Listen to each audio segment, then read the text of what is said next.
Now this is odd. Why did it say private?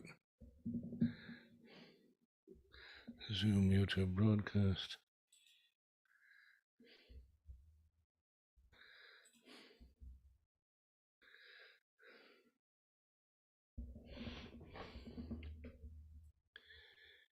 Well, Merry Christmas, everybody. Apparently we're not on SFR today, but, and also it said that this is a private YouTube, which is very strange. But anyhow, so how can we be both live and private? I don't know. The mysteries of the internet are almost beyond me. But anyhow, Merry Christmas, everybody, and this is Charlie Lincoln speaking to you from New Orleans. I am expecting Ed Laboutier to join me in a moment, so we can continue our discussion from yesterday, or Friday, actually. And I guess I could check and see if we're actually streaming publicly here. Why did I do that? Because this is all very, very odd. I hate the vagaries of. Am I live? Yes, I am, and it appears to be. It appears that we are in fact live, so that's good. I don't know what's going on. Is Ed coming in? Yes, Ed is here.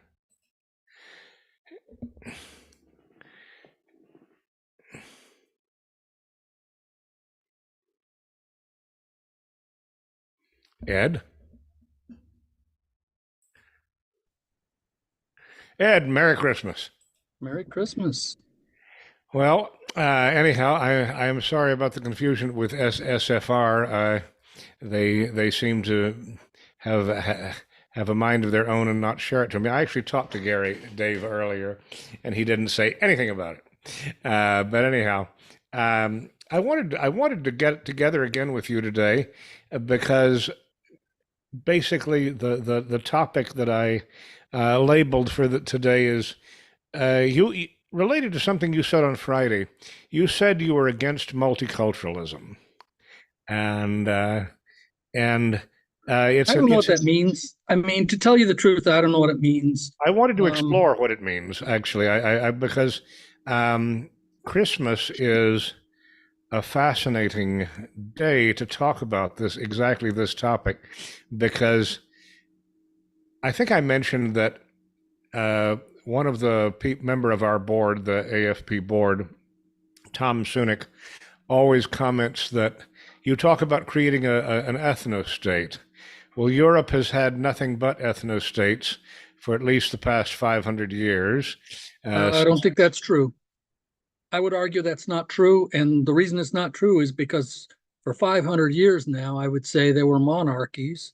I mean, the history of Europe is the transition from monarchies to republics. You know, the Britain had their civil war, and then it went back to a monarchy, and then France had their French Revolution, which transitioned from a monarchy to a mixed monarchy republic, and then to just a republic. Well, but monarchy and republic are political concepts. I don't think of ethno-state as exactly a political concept unless you've got a different definition of it. An ethno-state is a state which is dedicated to protecting the interests of a single ethnic group, which does not mean that it's hostile to other ethnic groups, but it recognizes it has a particular ethnic group as its core foundation and for whom it has ultimate responsibility. The United States is at least no longer an ethno-state, if it ever was. Well, the United States is definitely a special case, but my primary European ethnic identity would be English. And based on your name, I'm assuming that yours primary ethnic identity is French. Surprisingly, it's actually English.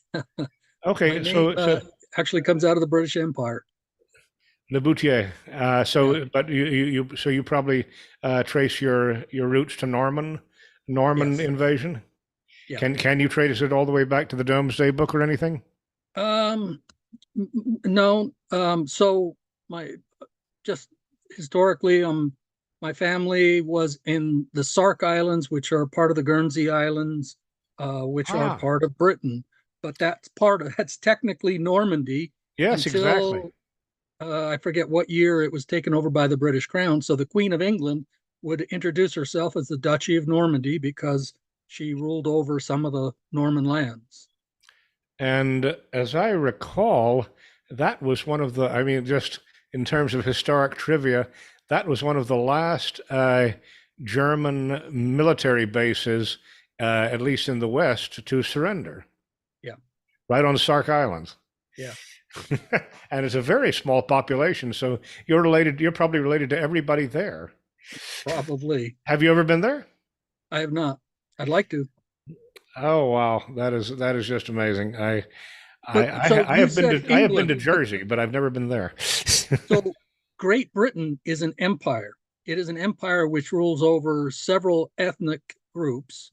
Uh, British is a citizenship designation, not a national or ethnic designation. I mean, there are English nationalists, there are Welsh nationalists, there are Scottish nationalists, there are Irish nationalists, That is and precisely the kind of thing I wanted to talk about. I'm mhm, sure you've seen the meme that has a picture of a blonde, a redhead, a brunette, and maybe a strawberry blonde, and saying, beautiful young women, all of them, and saying, "This is all the diversity we need." yeah, And I'm agreed. I totally believe that myself. But uh, it is, in fact, what you just said, a kind of diversity. And the way that Christmas, for example, was celebrated in different parts of the British Isles is multicultural. Uh, there Yeah. there are there are specialized celebrations between England, Wales, and Scotland, and even between different parts of England, Wales, and Scotland themselves. So, and I've Never also lived mind in Ireland. Canada. I've also lived in Canada, and I would say Canada is at least a multicultural empire as well. But I think they do a better job with multiculturalism because French are able to maintain their identity, British are able to maintain their identity, the Indians are able to maintain their identity, and there are legal accommodations for those different ethnic nationalities. My impression is that ever since 1991, they've been kind of stewing the pot to create one. I mean, didn't the current Justin Trudeau Prime Minister say that there is no such thing as a Canadian identity? So he said that. I don't think he's a great representative. He's a disaster. He's a total disaster. Friday, I've got Paul Fromm coming on the show from Canada. So, well, do you know Paul Fromm? Never spoke with him. No, I Okay, know of well, him. one of these days we'll have to introduce you two because Sure. I didn't. Where in Canada did you live? New Brunswick Oh, okay, and Toronto, actually, also. I so was you very young actually when I lived went. in the home of the people who are called Acadians who came here, Yes, yes. and the So story of I the have relatives in Louisiana as well as in Acadia, New Brunswick. Yeah. aha, where in Louisiana? I don't remember. I've never visited them, but I've gotten contacts from them in the past. Wow, Um, that's just awesome. Well, I mean, I've got some Louisiana background myself, and nice. my grandmother was born in Natchitoches, and my one of and her father was actually a justice on the Louisiana Supreme Court at a time when they did speak both French and English in Louisiana, but in the 1920s, and this is really one of the problems that I kind of wanted to address based on you saying that and you said you were a nationalist, not a multiculturalist.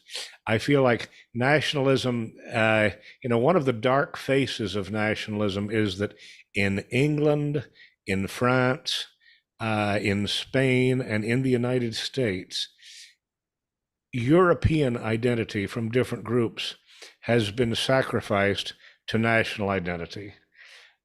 Well, And and so I don't think I explicitly said I'm opposed to multiculturalism or that nationalism is any way distinct. You know, there are different concepts and they relate differently. What I said was I'm opposed to civic nationalism. I do believe in ethnic nationalism, and I'm an advocate of ethnic nationalism. It's just in the U.S. They want to erase any identity except the government approved, the federal government approved identity. Well, unless you're Indian, Black, Hispanic. But yes, in the United States, the attempt has been to erase all European identities in favor of a quote unquote American identity, which is a civic nationalist identity. well, it's really interesting because in the 1920s, that was the 1920s was the era of sort of, I guess you might call it the birth of American nationalism as a thing. I mean, nationalism was becoming controversial all over the world, I guess, at that point. And there were two tendencies. One of them led to the suppression of the French speaking Louisiana, for instance. Uh, if you ever come here to meet your relatives, I'm sure that they will have family stories about basically the day when teaching French in the public schools was prohibited. Well, and just for what it's worth, I have a cousin, for example, who is actually teaching French down in Louisiana or has Well, been. okay, I'm just saying that, but that's Yeah. that's a So revival that's movement now. contemporary. There is at Yeah, least some desire to maintain and promote the language. I would call it revival because Excellent. basically the thing is that my grandmother, for instance, the one I told you who was born in Nakatosh, she attended a private school here in New Orleans called l'École Royale, the Okay. Royal School, Mm-hmm. and uh, it was all French, except that they also studied Latin and English on the side. And actually, I guess it was a very old-fashioned school. I think she was one of 17 students. It was an all-girls, highfalutin class, and she got a valedictory medal. Wish I still had it. It disappeared somewhere along the gold medal to the Greek Hypatia, Hypatia of Alexandria. So, what was the Anyhow, point you wanted to explore about multiculturalism then? well, that I think as nationalists, we have a little bit of a problem here because, on the one hand, we are definitely opposed to basically abandoning our European identity for a global identity. And I feel Right. that so strongly. I don't want to I mean, I hate to say this, but I do not want to mix up Christmas with Kwanzaa. Well, and so my particular advocacy is don't let it happen. Embrace your culture. There's an old saying, culture is upstream of politics. So if you want to promote certain kind of politics, you better be promoting certain type of culture.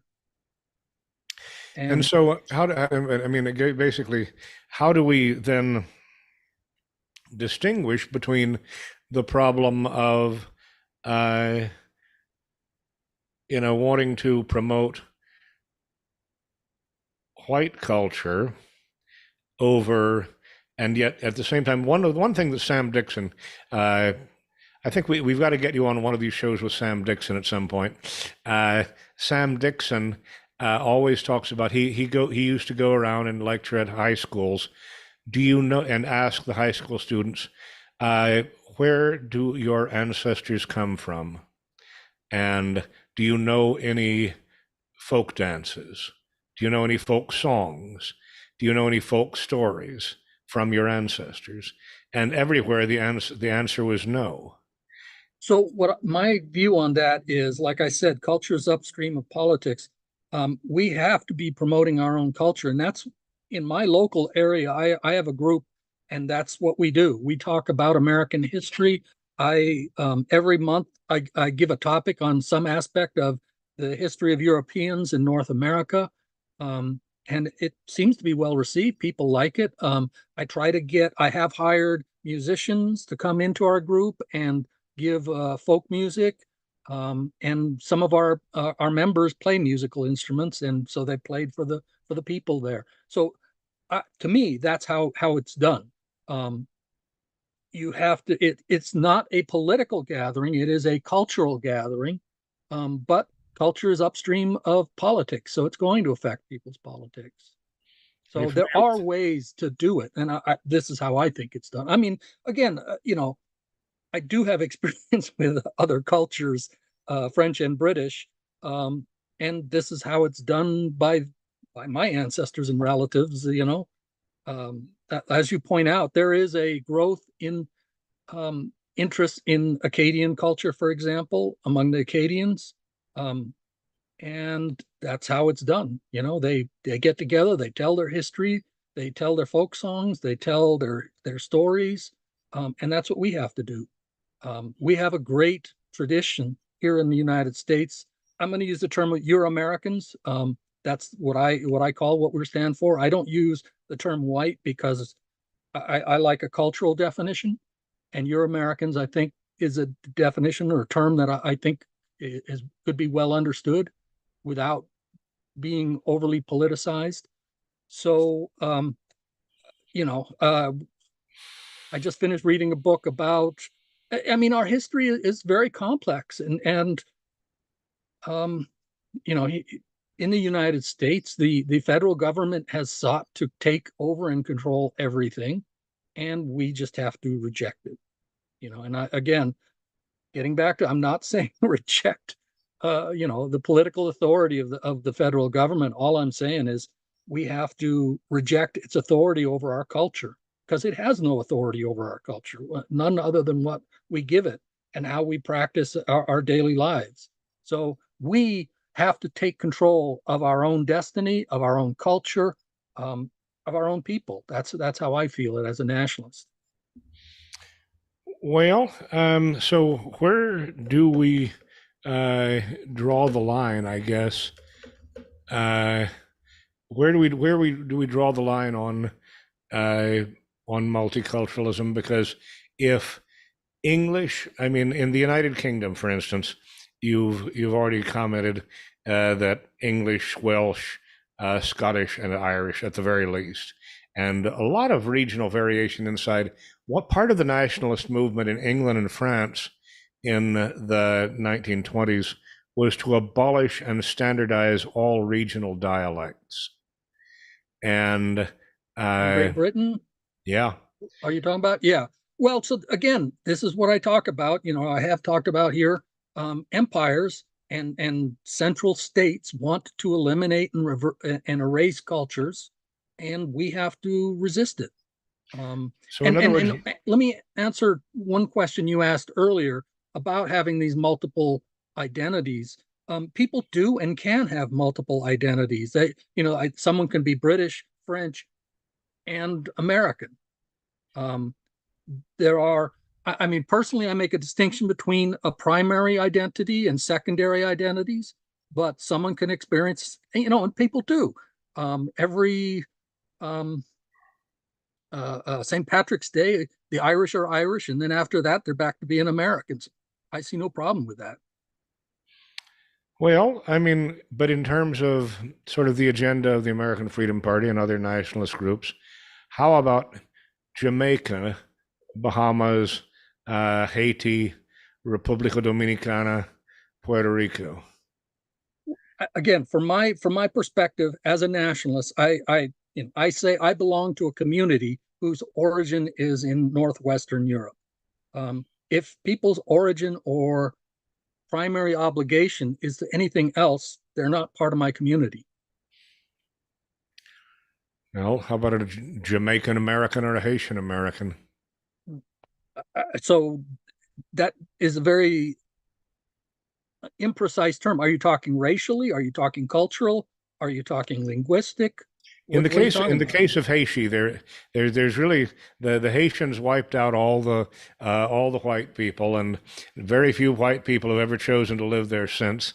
Right. So in the case of Haitian Americans, Haitian Americans means 100% black, both culturally and politically. So And their origin is in Africa. They're not part of my community.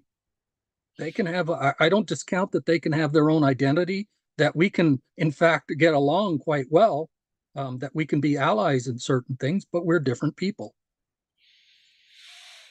and Just so wanting to be doesn't make someone something. I'm sorry, I didn't understand what you said. Just wanting to be something doesn't make someone something. They've got to have the heritage. They've got to have, a society. Well, societies can define themselves by territory. They can define themselves by heritage. They can define themselves in a lot of ways. And personally, for me, heritage and blood, or whatever you want to call it, are the basis of my society. And I can have great relations. In fact, I do. I have very good relations with non-European peoples, but that doesn't mean we're the exact same people. I've got Chinese friends, for example, and I keep good contact with them. And, that I recognize they have a culture and I have a culture, and I leave it at that. We're good friends. In terms of sort of the goals of nationalism today, should we try to uh, purify, uh, restore racial homogeneity in this country? Um, it's not necessarily my goal. People have that goal, yes. Um, to me, it's about sustaining that community that has that heritage. Um, so as long as people are committed to sustaining that community, we have a community together. And so the answer, I don't really see purity as a key goal. No, not for me. That doesn't mean you don't have that goal. I'm here asking questions because I mean I have these discussions with a bunch of people on our board and in our movement all the time, and I just want to get to know how everybody sees it and how everybody stands, because Sure. I really regret the suppression of the French heritage in Louisiana. That I mean, I have both Anglo and French heritage here, Yeah, and me too. German for that matter. And it's an amazing thing to think about. But you know, most of the people I run into in Louisiana who speak French Creole are either African American or Haitian American. So they're Africans or Asians. Asians. That's They're not French. well, if they're from the countryside, a lot of them are black Cajuns basically, and that's sort of You mind-boggling if you think about it. having a Cajun heritage, there's no such thing to me, but whatever. Okay. I mean, Well, if they speak I the French recognize. language, if they I'm speak the sorry. French language, if they speak the French language and play the same music, um, you know, Great. they They could be very good at it, but that doesn't change who they are and who I am. okay. So what should happen in Louisiana, do you think? I mean, or in Arizona, for instance, that matter, or in a play or in Ohio, for example. A friend of mine, a client of mine, actually, is intimately involved in moving Haitians to Ohio. And luckily, my Well, he's business with obviously, him, and I would say he's not a Euro American because he doesn't see that solely European heritage as the basis of his society. So he's a foreigner from my perspective. he could well be. I mean, but what do we do about it? I guess I mean, Just because he's got light colored skin, he's a pasty fellow, doesn't mean he has a culture. He could have it, perhaps, but I he's won't. going I to have to won't. Wait, change some of his I won't views. make any comment on whether he has any culture at all. Yeah. But he is a friend. He is a friend and a client, and yet I really question what he's doing. And I'm wondering if you would sort of join me in questioning what he's doing about moving tens of thousands of Haitians into the heart of the Midwest. What used to be sort of, we used to call the girls from that part of the country corn bunnies. And I mean, my view is, people are going to do what they want to do. I can try to convince them otherwise to do otherwise, but I can't control that. So what I can control is to get together with my people on a regular basis, that we celebrate our identity, that we promote our culture, and we promote a community around that to sustain that. And that's what I see. He has no role in that. I won't invite him to any of our gatherings. probably a sound decision, but in terms of policy, in terms of you said earlier that you don't want to challenge the political structure of the United States, but if we don't, the you may say that Well, culture is changing upstream of. laws, changing laws is not changing the structure. We can campaign for laws. So in answer, let me actually, since this is actually kind of related to yours, in our last discussion, I said that the U.S. was signatory, and I brought up in particular Yes, the and thank you, by the way. I've been enjoying reviewing that. Go on, tell us what you uh, think. the Universal Declaration of Human Rights. And so I did research, and in fact, I've got a number of things here, um, and I'll explain why. So first off, the U.S. is not signatory to United Declaration of Human Rights, Universal Declaration of Human Rights. It is, however, signatory to a number of other treaties. And in fact, I stopped by the ACLU's website to, in particular, the one that I think we could possibly use is the International Covenant on Civil and Political Rights. And let me just read off what I think are a couple, and it is actually derived from the Universal Declaration of Human Rights. But all people, here's Article 1, number 1, all peoples have the right of self-determination.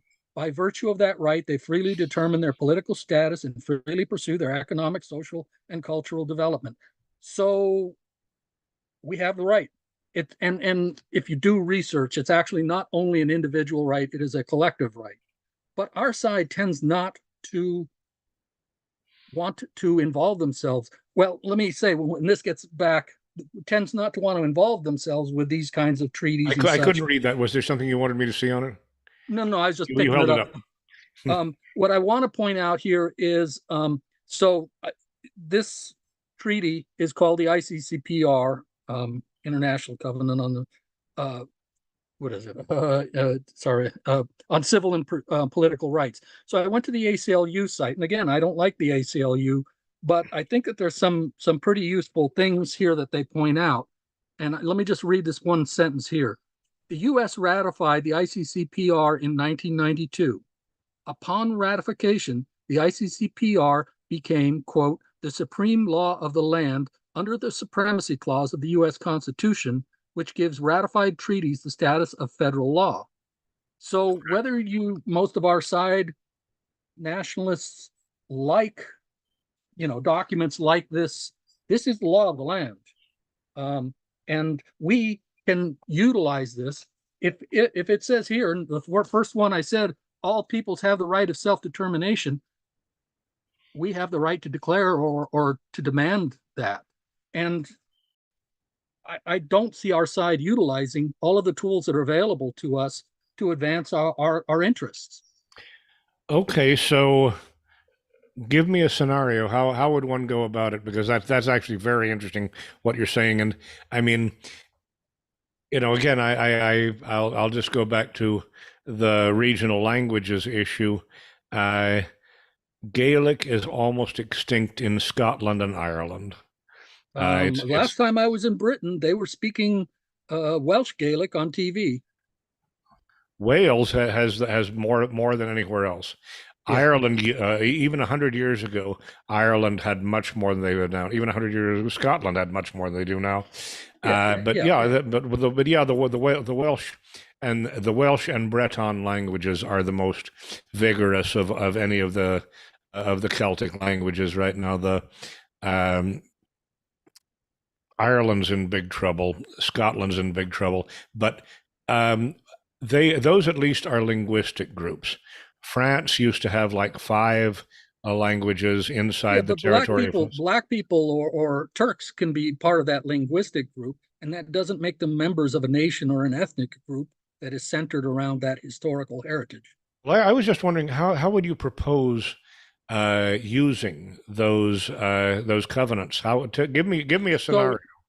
um, in particular, and this is my intention here in the next few years, is you get enough people who say, yeah, we're the American nation, we're the Euro-American nation. And that's why the usage of that term is important, because it can, under law, become a designation for a specific ethno-national group, and us, through Americans, the heritage American nation, whatever.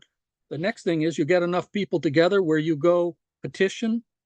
So the first particular way, and as I said, is you can go to, for example, request uh, presence or an interview with political officials, either county representatives or state representatives, i.e., governors or whatever, and state your point that we are a nation, that we expect to be treated and given the rights of a nation, and then once that process is initiated, then if there's no movement in that direction, then you can start protesting publicly um, the various seats of government for recognition of those rights.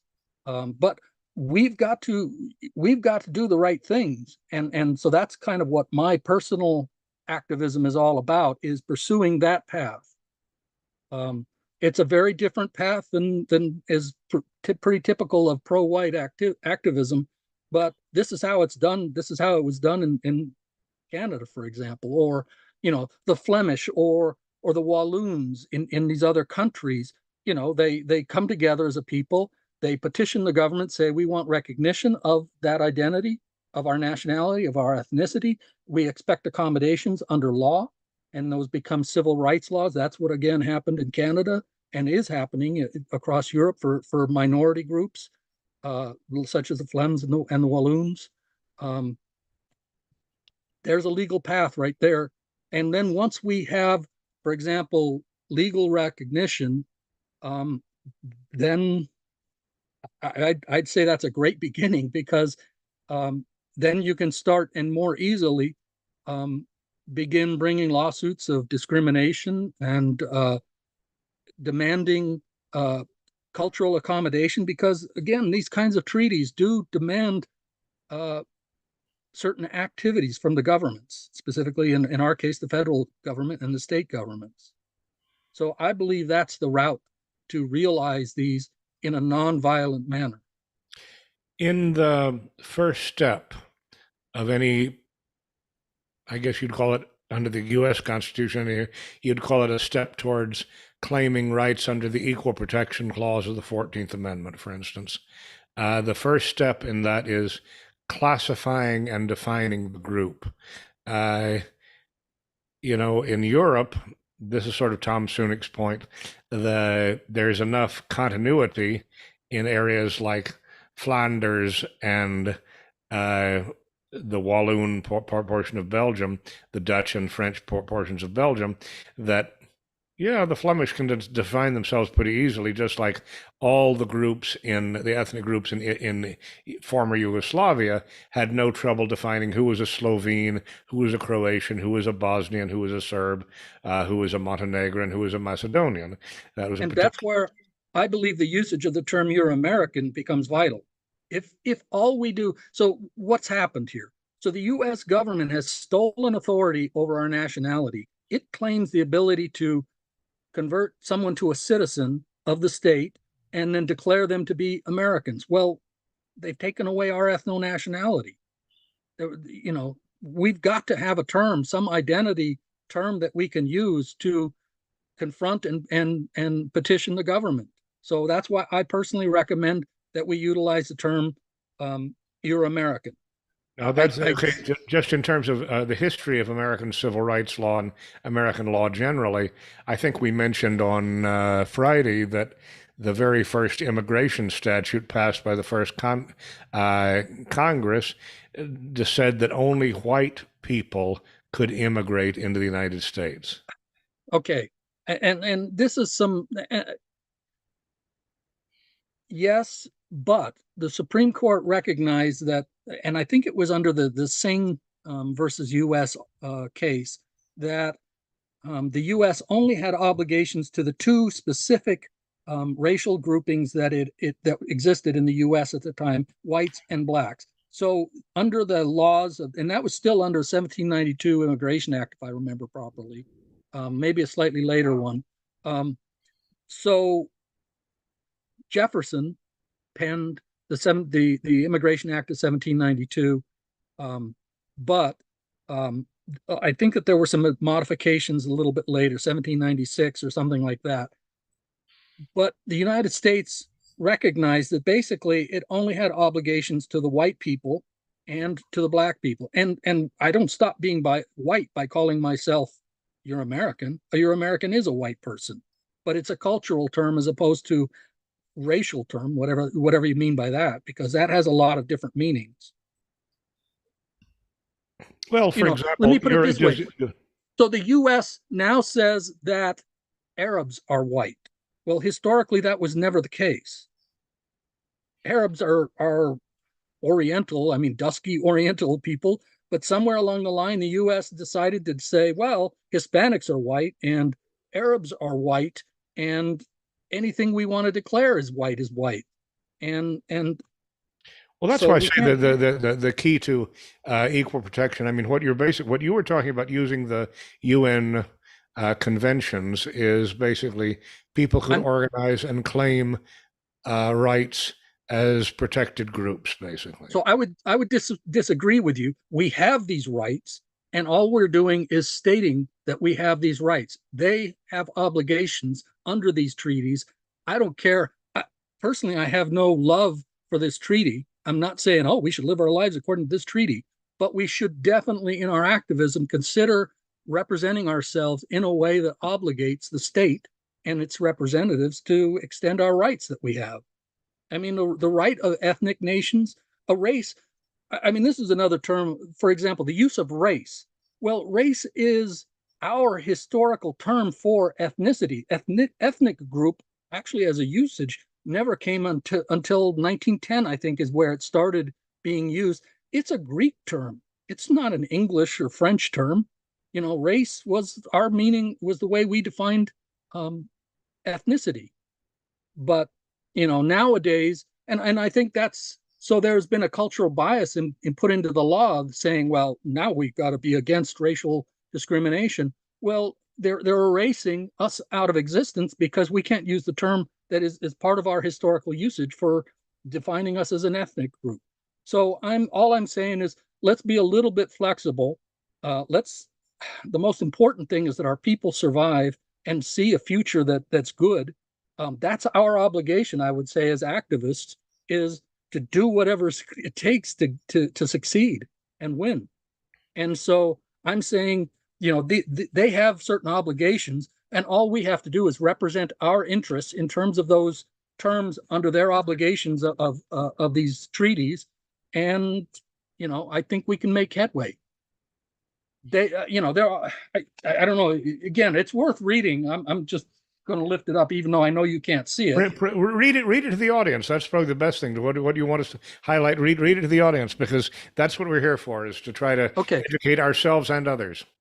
So Article 1, I already read. All peoples have the right to self-determination. By virtue of that right, they freely determine their political status and freely pursue their economic, social, and cultural development. First of all, it's peoples. And under international law, that means it's a collective, not merely an individual right. So it's saying peoples have a right to self-determination. Are we representing ourselves as people? Most of our people say, nope, we're a race, or nope, we're the true Americans. Well, we're a people. We're the American nation, the heritage American nation. So we have to represent ourselves properly. And the other thing is, and they may freely determine their political status. Well, political status is exactly what I'm saying, is by calling ourselves something like "You're American" or some other term that we can utilize in distinction from a lot of the historical usage.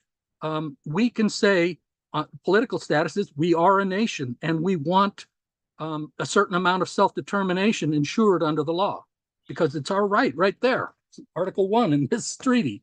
Let's go on to Article 2. All peoples may, for their own ends, freely dispose of their natural wealth and resources without prejudice to any obligations arising out of international economic cooperation based on the principle of mutual benefit. And basically, number 2 here says we can do business with ourselves and we don't have to do business with anybody we don't want to do.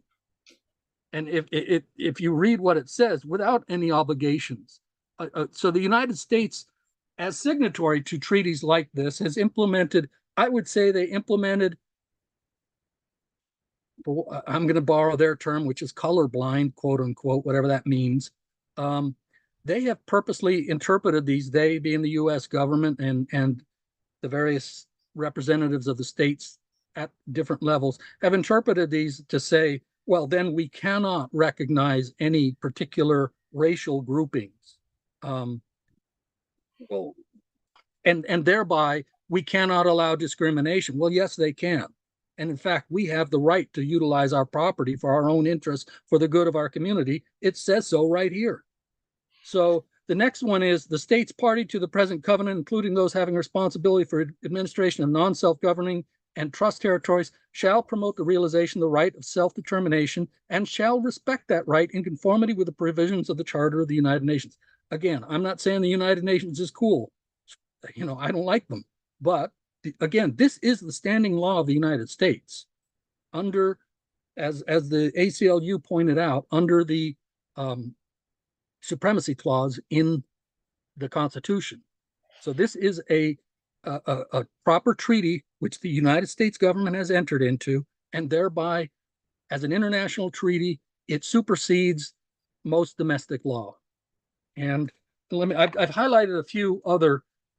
So Article 2 or Part 2 goes into a lot of the obligations of the state, saying the state has to do this. They have to make reports to the United Nations. They have to show that they're making progress on these. And so, again, if we can petition organizations such as the US to even say that there is a problem and that they're not recognizing, they're going to be forced to report that internationally. So it creates the opportunity for us to request aid from other countries. And Now, just hang on. in general, Do you think that a group operating inside the United States without separating from the United States, without overthrowing the United States government, could apply for aid from foreign countries under this clause? Is that what you're saying? Do I hear you right? I believe so. I'm not going to commit to that. I mean, there's so many different, you got to get into the fine details of the law, but I think the answer is yes. Well, on Christmas Day, let's think about some of the most unfortunate whites of European origin in the world right now. In a formerly great country known as the Republic of South Africa, there are millions still of white people who are slowly but surely being murdered, expropriated, tortured, raped, and subjected to every kind of human indignity. And all of this, or I should say, none of this really makes the news at all.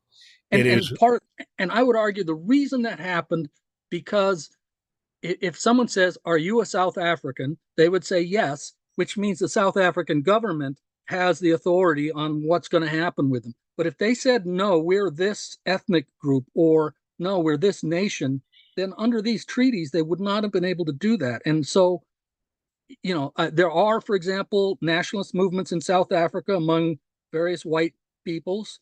There's the Orange Free State, for example, where the people are trying to realize and attain a homeland for, I think, primarily people of Dutch descent, the Boers. The Boers, yes, which Um, basically means farmers. yeah, but that's what they're at least calling themselves Yeah. as an ethnic group. And so I think that they're headed in the right direction. I think our side just, I remember when the whole South Africa thing went down, no one in America cared except the far left people, so we didn't see it as a threat to ourselves so much. And we allowed them I to did. represent. I did. I I know, will but just say that I did. well, I'm kind of talking in a generality here. Yeah, I'm just saying we whites, there were people who protested, and I was very um, unhappy with what was going on. But um, you know, I think that our side tends not to think that they have to deal with this kind of stuff that's in documents such as this, and our opposition uses it against us.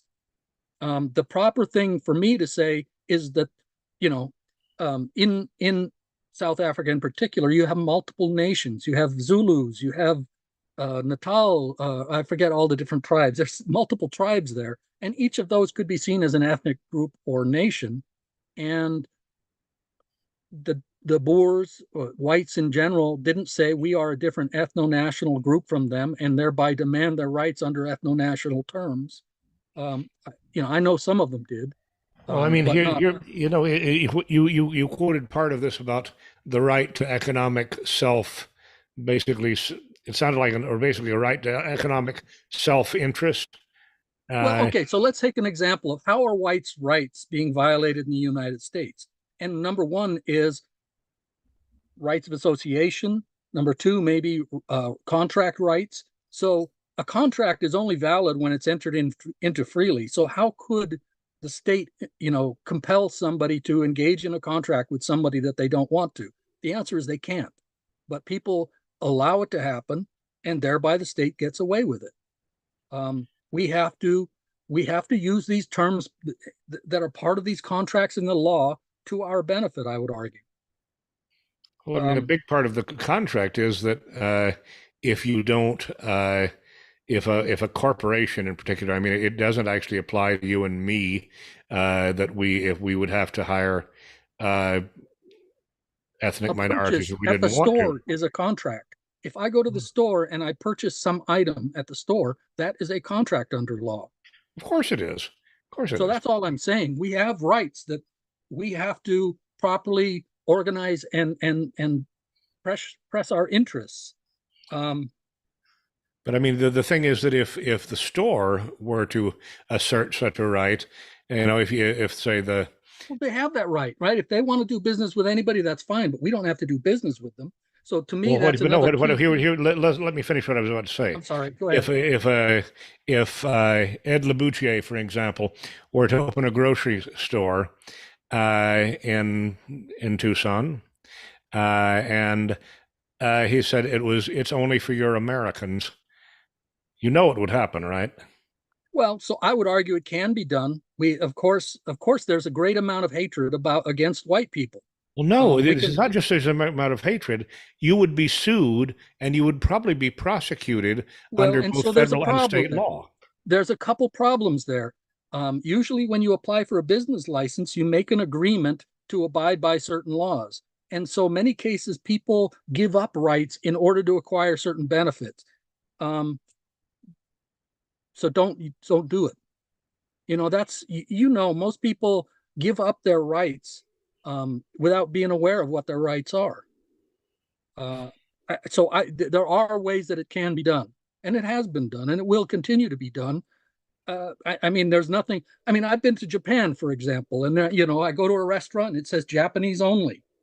Okay, I respect that.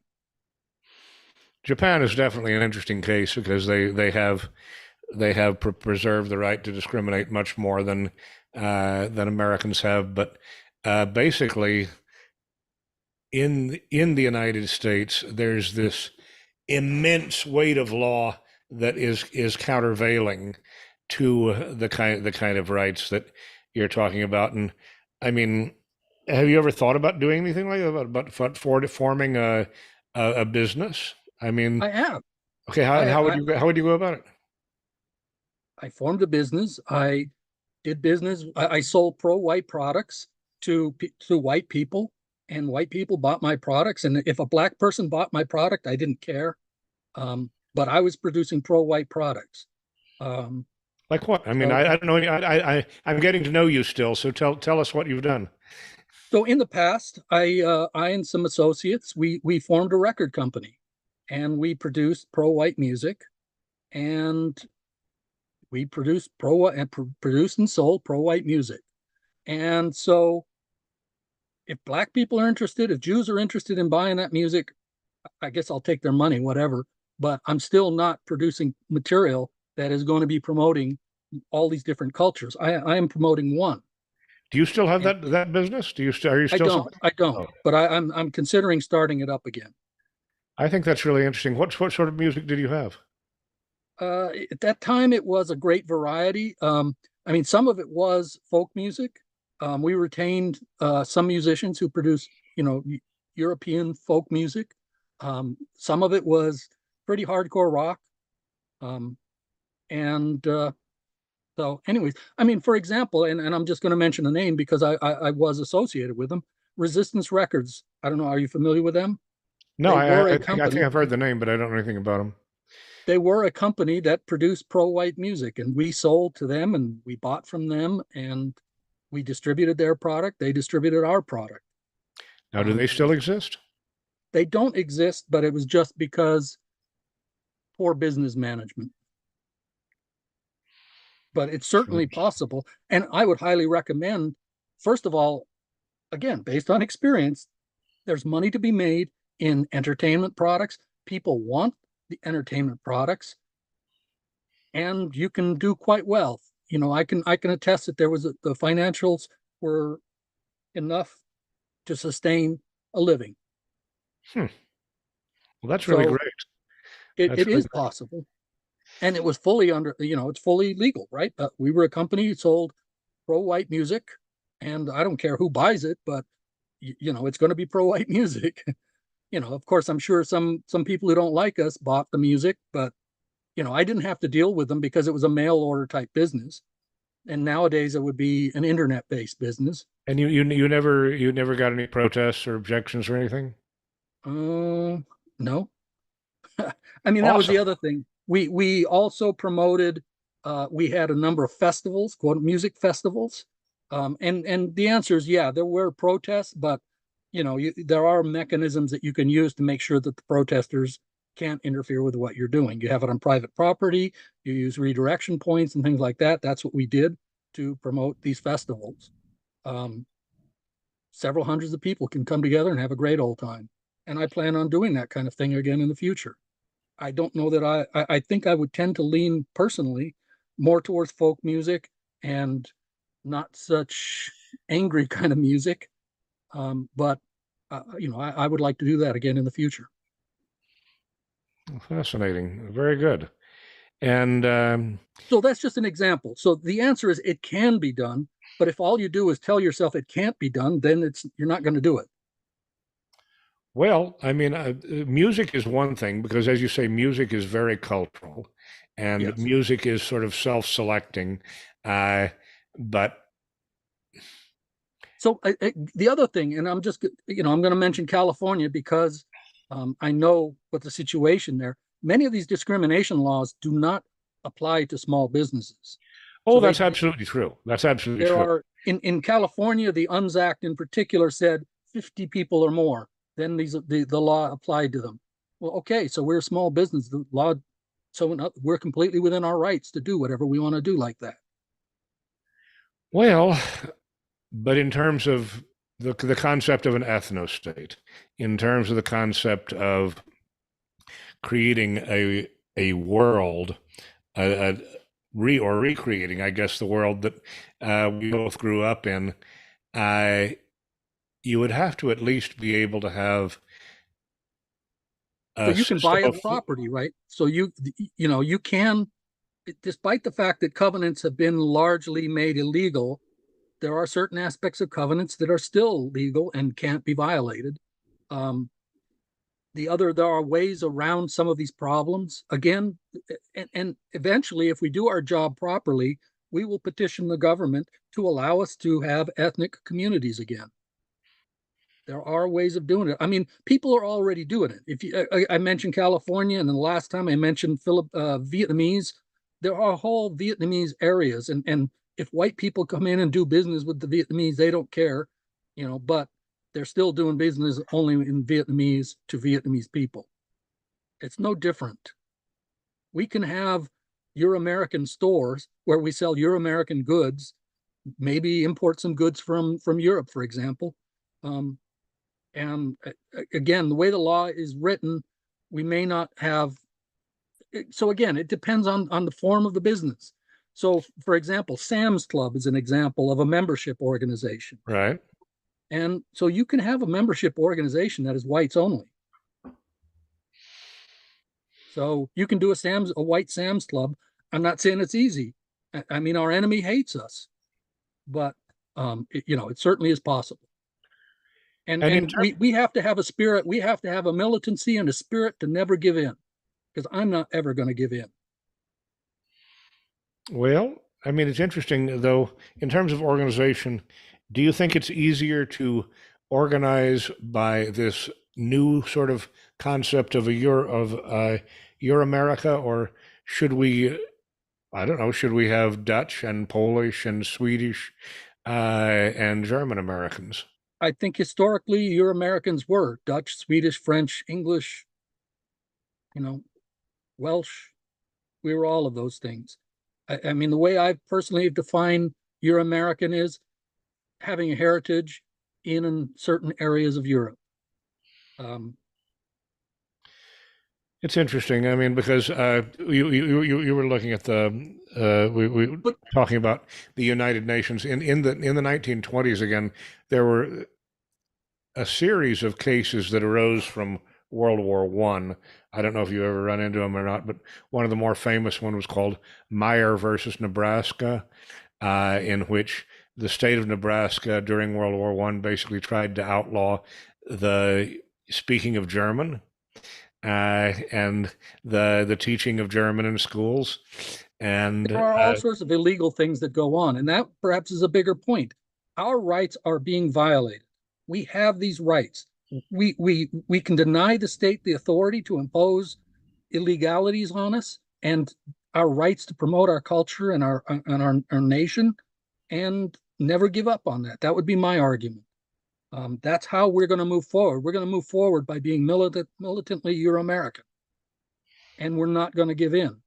And again, like I said, politics or culture is downstream of politics. If you develop that culture appropriately, then the politics that it realizes, and you're going to have to, it's going to have to start out as fairly local politics, but it can expand to state level and then eventually to federal level.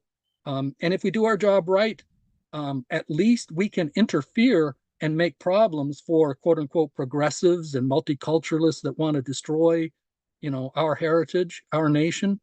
Um, Maybe we're not in a position to put our people into office, say, in a given region, but we might be able to inhibit our opposition from getting into office. And so that's political power. oh, of course, no, it's the essence of political power. But I mean, how do you think what is the best way to motivate people in your opinion? Um, it's not easy, but um, I I, mean, we I have have to great say tools. I'm fascinated that you were into music because uh, music I think is something that brings people together very powerfully, and of course that's kind of related to today and Christmas and the fact that so much of European identity is tied up with music and particularly religious music. So, in answer to your earlier question, I think um, we have some great opportunities. I mentioned it last time. the empire, the United States government, managed to limit access to broadcast media up until the internet. And by doing that, they reduced it to ABC, CBS, NBC, and a few others. And so they basically were able to suppress any viewpoints or expression other than the ones that they approved. Well, with the internet, that changed. And now all of the things that broadcast media can do, we can do through the internet. So one of the things that I'm really pushing towards, and I recognize I have limited resources and some of it requires more resources. But for example, and I'm just going to pick an example, Red Ice TV, or is it Red Ice Radio? They're a group of people who are putting out pro-white message. They're unstoppable because, and they just do whatever they need to do. And that's the same thing we have to do. We have to, so one of the things I read a lot of the opposition's literature, and I try to read all of the relevant sociological literature. And one of the things I think that, here's an important point, I think. So when sociologists study Americans and their ethnic identity, they say Americans have what do they call it? A symbolic ethnicity. They can change to be whatever they want to be whenever they want to be. But the distinction with symbolic is that they can easily change it. But a real ethnic identity, you basically say, this is my primary identity, and I'm not going to back down from it. We have to stop backing down. We have to assert our rights. We have to assert our identity, our culture, our nationhood, and we need to push that forward. We need to become ungovernable when our rights are violated.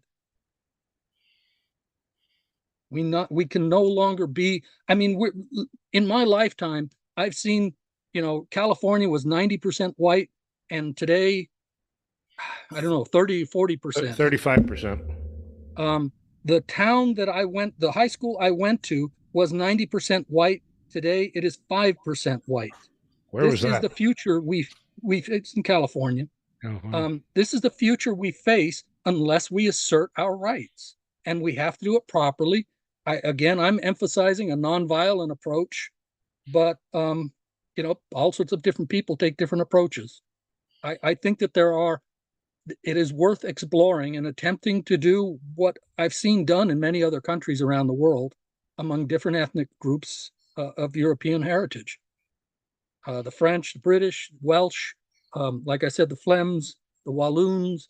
There's a way to go forward and demand that our rights be recognized. We have to do it. The sad thing about Belgium and Scotland and Ireland right now is that they did fight for their rights as Irishmen and Scots, and then the way they used the freedom that they got was to invite a bunch of non-whites in. No. The same people. That's not the same people. So the people who were fighting for Ireland or Scotland or whatever, they put somebody in charge, and those people were traitors. We have to make sure that no traitors ever get on top of us. That all the people, if they represent us, they're okay. If they don't represent us, they're foreigners and they're not okay.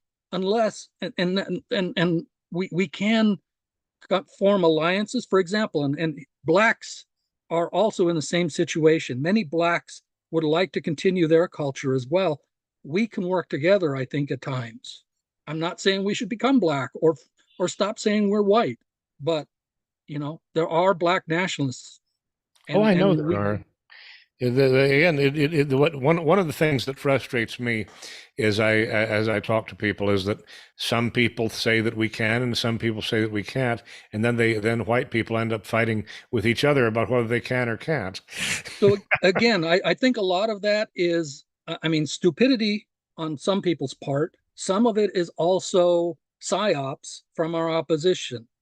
We give authority to people that we don't know, and if the media says this guy's a crook, then we say, oh, he's a crook, we can't hang around him. But if you know him personally, you're going to say, wait a second, the media is full of lies. So we have to stop giving authority to our opposition. The US government has a single and sole set of authorities. And it's not our culture. It's not our nation. We've got to reclaim and move forward on that. It has specific things that it is granted under law, under the Constitution. Okay, we'll recognize that. But then under those laws, we can also petition for our rights and interests to be represented. So I'm not saying it's easy. It's a very different movement. You and I also know 30 years ago, this country was a different place. Everybody knew. I mean, I look at, for example, when I was a child, I grew up with a white identity, and way it was presented to me is, can't we at least be nice with the non-whites and be accepting of the ones that are here? And so I said, okay. But now suddenly they changed that. They moved the goalposts, and now they're saying, well, you have to accept these people, and you have to shut up about your own identity. I'm not doing that. I'm not playing their game. They will play my game. And they of course are not required to be nice to us at all. No, no. And they're not going to, and I'm not going to expect them to.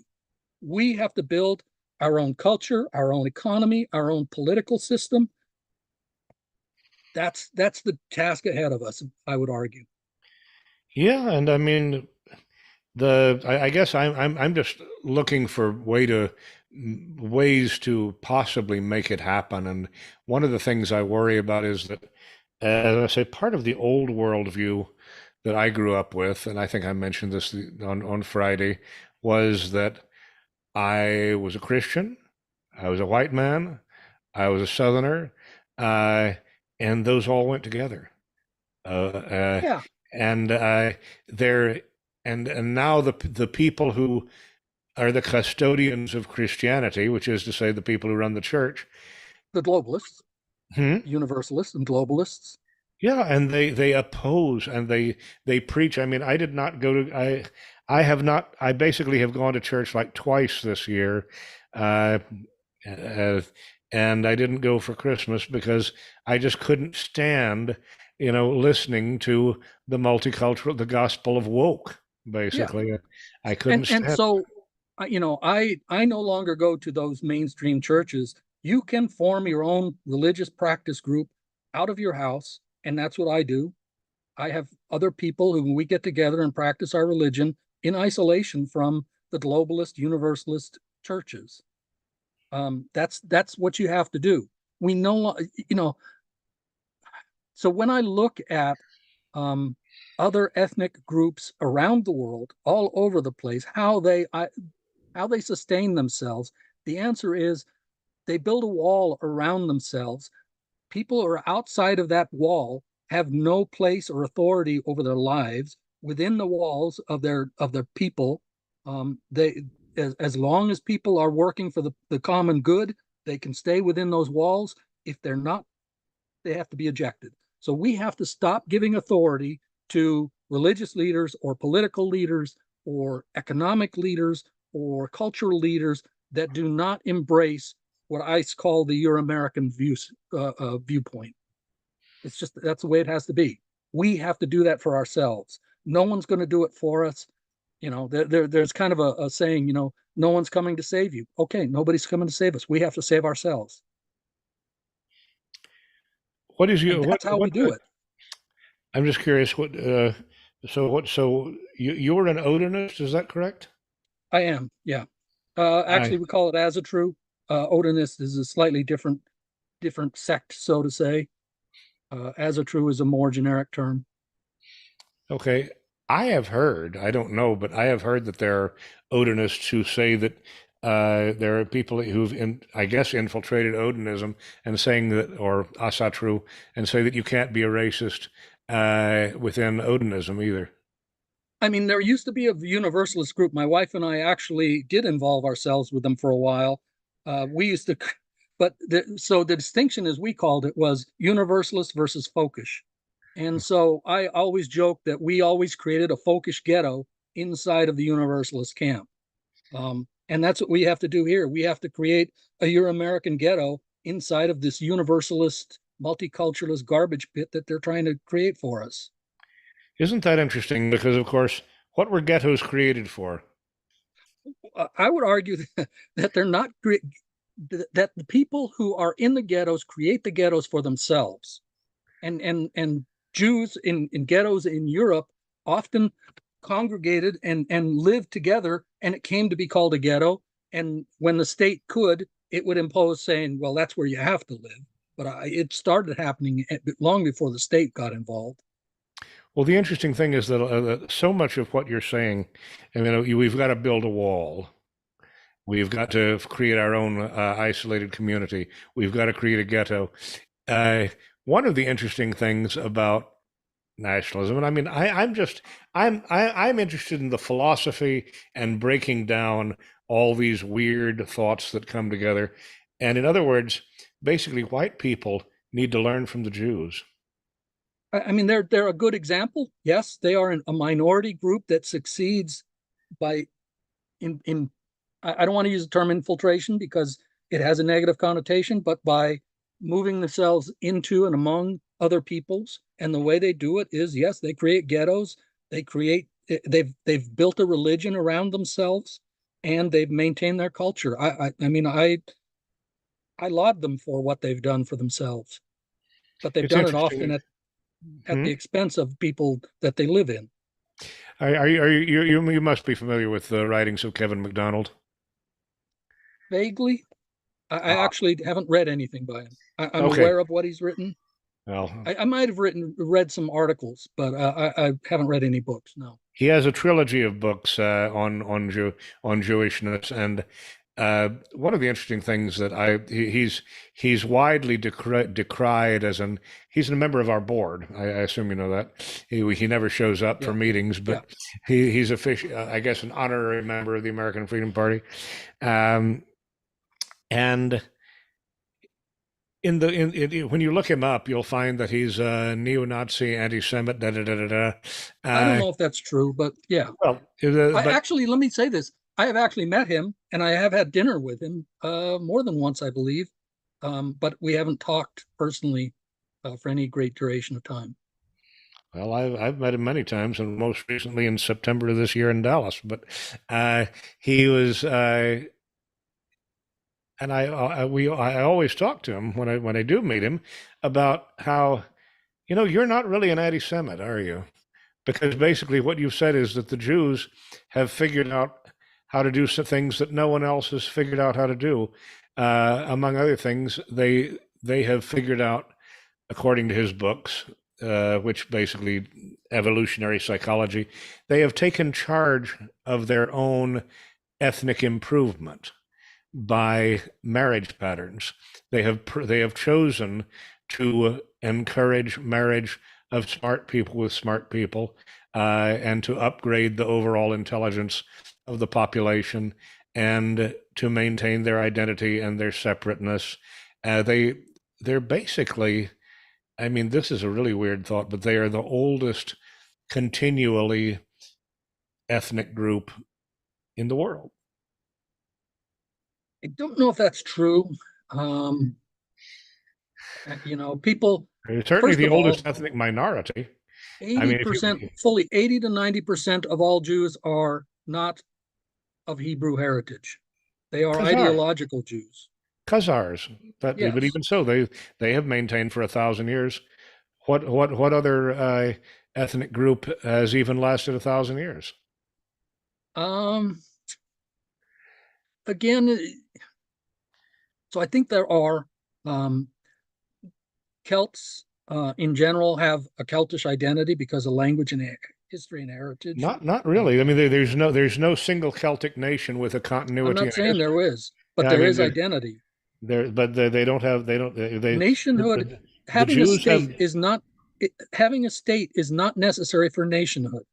they have a book. They have a book that they built their identity around, and one of those things that a lot of people in our movement do complain about, especially on Christmas, uh, is that we Christians for the past 2,000 years have worshipped an alien god. And yeah, well, I don't anymore. So, And so I'm just stop it, confused. I mean, stop it. I confess to being massively confused because on the one hand, I mean, I really do mean what I'm saying about Kevin MacDonald. I think, in a certain sense, he has identified the Jews as a kind of master race, which is truly I ironic. mean, again, so I would, one, and answer your point, I think you could say Scandinavians, for example, have an ethnic identity that goes back at least 1,000 years as well. Scandinavia, um, all of that I guess area had an identity the and still does. what you can talk about is you can talk about certain continuities there. That Norway has been an independent kingdom for roughly 1,000 years. So has England. Uh, so the political entities have lasted. The Vatican has lasted, but the Vatican is, uh, it's confusing because it's not hereditary. It's fed largely by Italian uh, staffing, but not exclusively.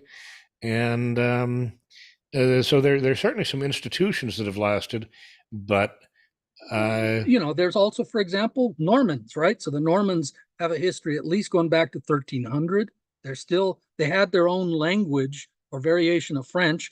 The Franks themselves, well, today we call them French, but they're still Franks. Um, so I don't agree with you.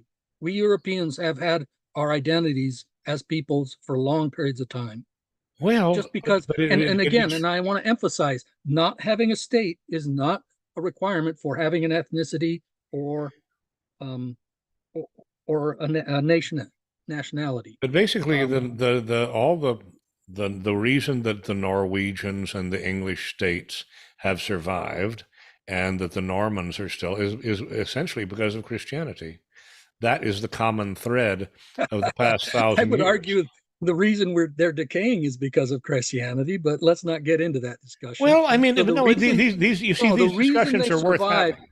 I would argue the reason they survived is because they had the remnants of their pre-Christian culture infused inside of their society. As they've lost that and gained and attained nothing but so Christianity as a universalizing religion seeks to eliminate and erase any identities other than, there's a other than Christianity. I mean, Jesus loves the little children, all the childrens of the world.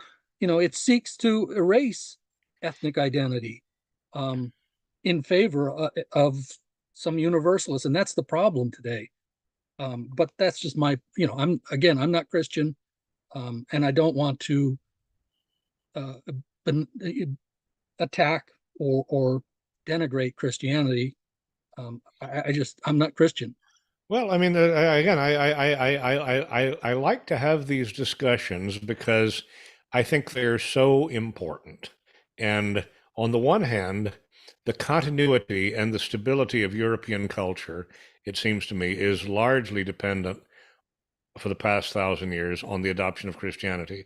It's Christianity that created these nations. These nations became kingdoms, and then the kings adopted I Christianity. would argue it's the other way around. Often those nations and those states pre-existed to Christianity, and it was beneficial to the leadership of those countries to acquire. Again, I'll just use Normandy as an example. So the Normans, i.e., the Vikings, came in and established Normandy, but they saw that there was, and they were pagan, they were Asatru, whatever you want to call them. Were But they the ones who settled Normandy originally? Were they came in Rollo, as pagans? King Are you sure? Rollo, he started, but no, no, no. And in his lifetime, he said, there's great benefit that we need to learn from these kingdoms. And in order to do business with them, we need to become Christians. So they did. So it was they existed before Christianity. They adopted Christianity only because of its usefulness. And I would also argue because Christianity is an older religion, it has embodied in it institutions and roles in society that other non-Christian religions don't necessarily have, especially the pagan religions. They grew up in a time, but let's talk about Rome. Rome was one of the highest levels of civilization without Christianity, and it was only after Christianity came that they started falling. But that's just a point of view. Um, you know. It's well again. We go back to Christmas Day. What's the gospel they read every Christmas? It's in the time of the Emperor Augustus. He was the first emperor. So basically, in Christianity and the Roman Empire were basically born together. In terms of my own idiosyncratic mind, I mean, Rome I existed 500 BC, you know, 300 if it not was a, it was a 500 very it was a small little group of before Christianity. Italian tribesmen.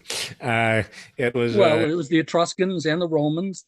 The Romans grew, took over the Etruscans, and then they established a state, which was not an empire, although they were fairly universal. Their religion was fairly universalistic at that time. I mean, the Romans were known to have temples to the unknown gods just in case they missed somebody. well, I mean, they were what you call syncretic and inclusive. They were well prepared to be globalists, but they didn't really become an empire until they defeated Carthage in the Punic And Wars. wasn't it Constantine that brought Christianity as a state religion? And that was much later. That was Oh yes, but that was I mean that's 300 years after Augustus. That's why I'm saying the gospel they read every Christmas is in the time of Caesar Augustus. He ordered that there be a census so that people could be taxed.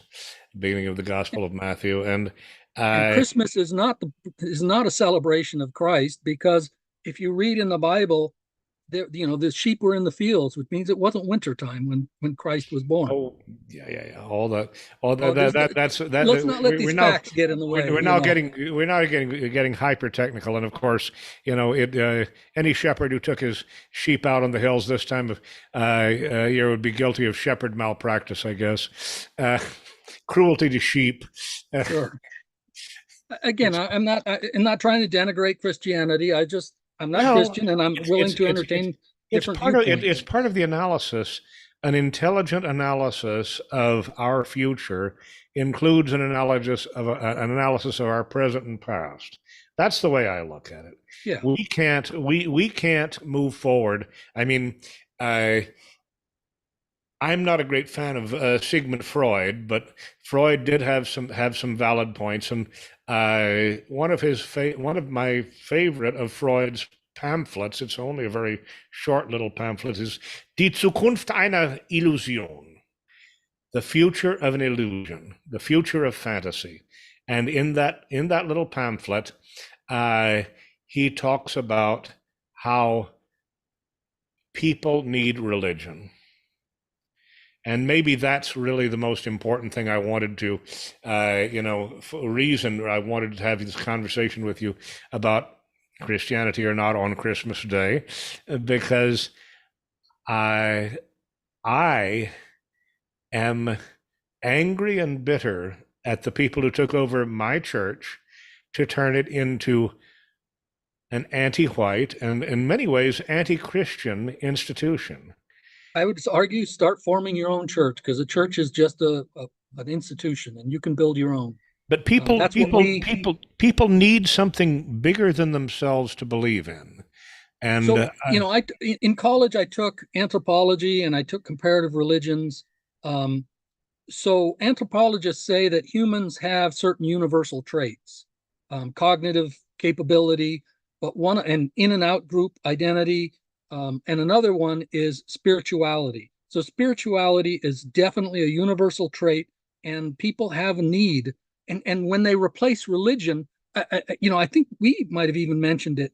I watched the last State of the Union of the United States, and I'm a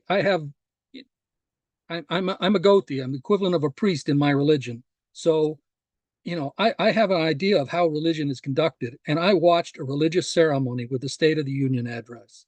So, all they've done, what are you saying? Explain what you mean exactly. This is fascinating. You're talking Joe so Biden's Joe no, Biden's no, no. secretary? I'm talking. I'm sorry, not Joe, but well, any of them. There's a so ritual is the manner in which spirituality is realized. So the United States has established its own set of rituals.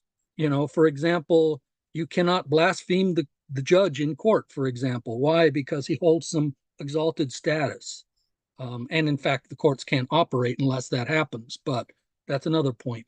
So there are these, I would, Elias Mercia, I think, The Sacred and Profane. I think it's an outstanding. Idiot.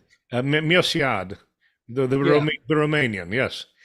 Um, he has some excellent writings on spirituality, and he talks about the manner in which ritual and the sacred are built and sustained.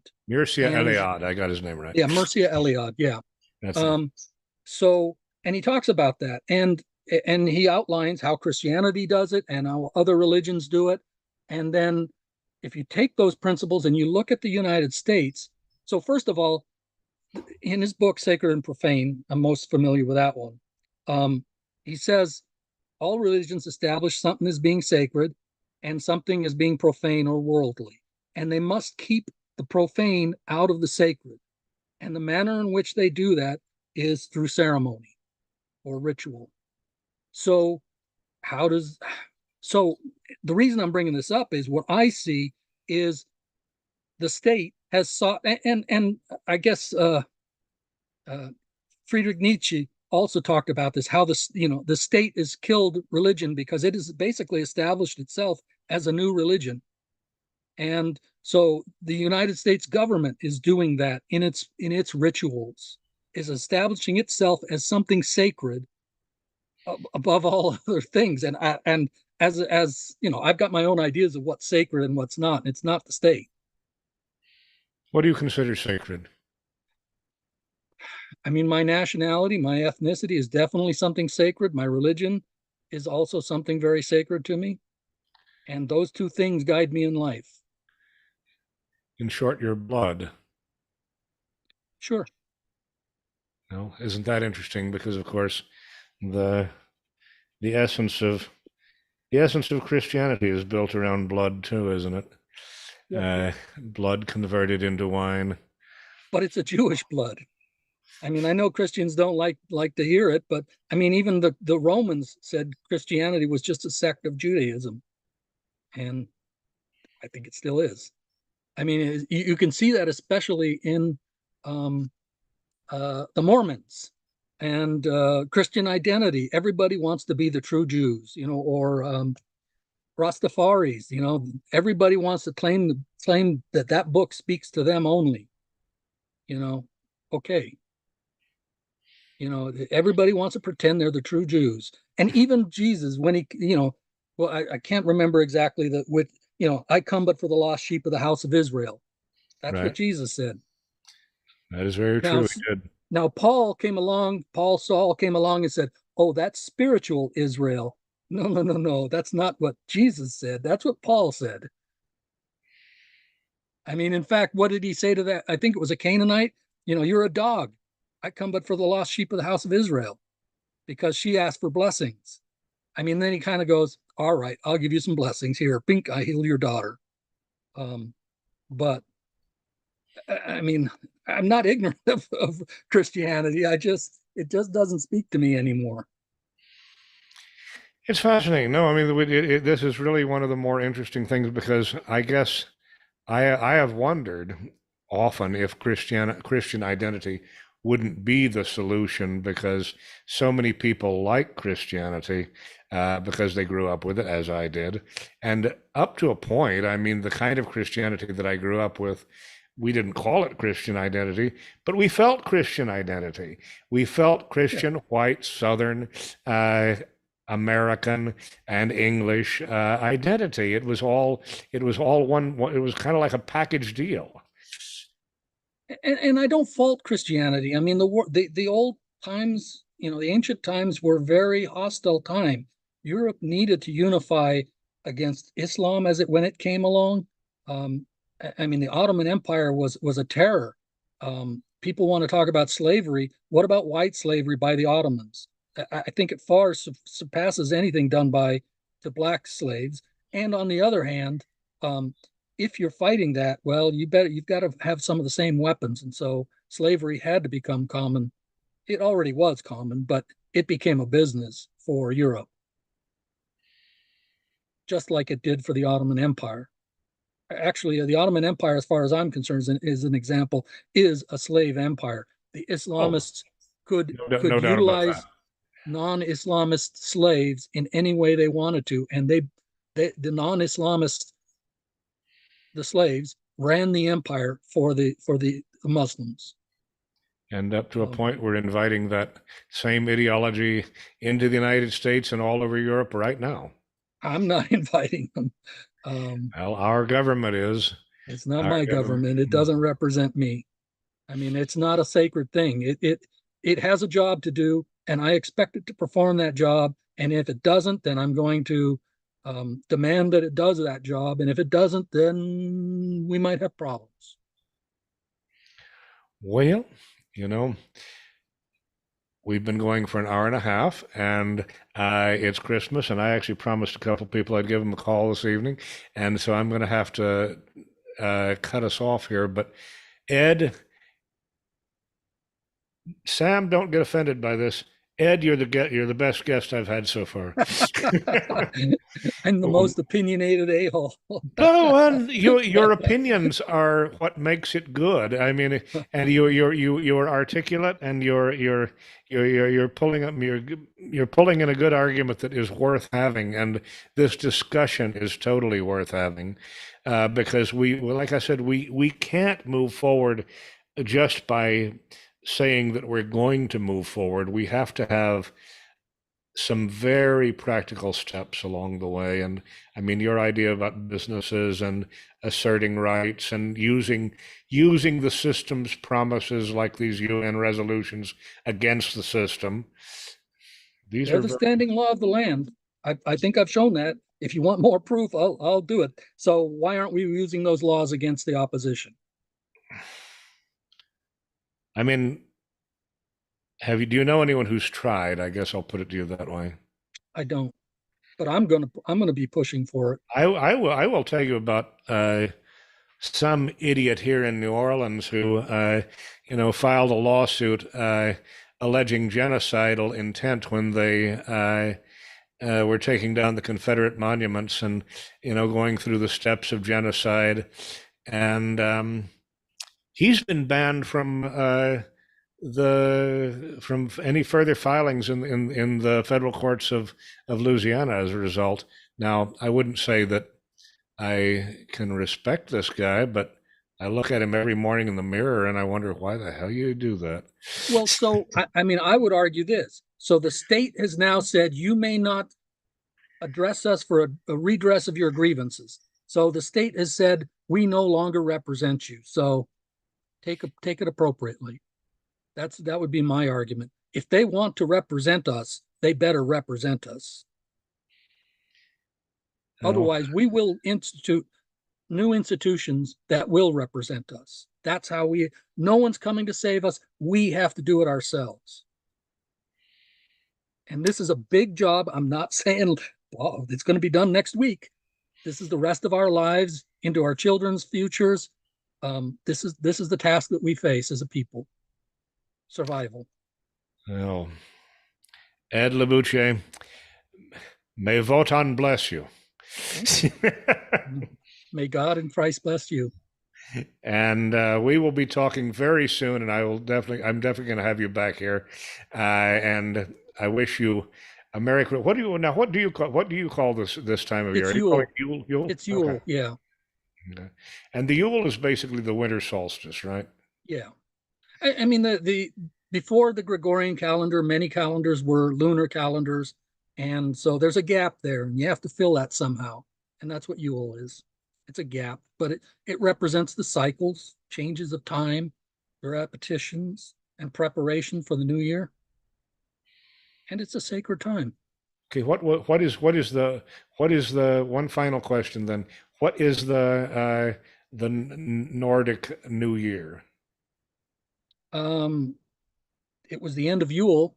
It actually, because again, they used a non-Gregorian calendar, it was a lunar calendar, it didn't align with the solar year, New Year. The Nordic New Year was actually towards the end of January, early part of February.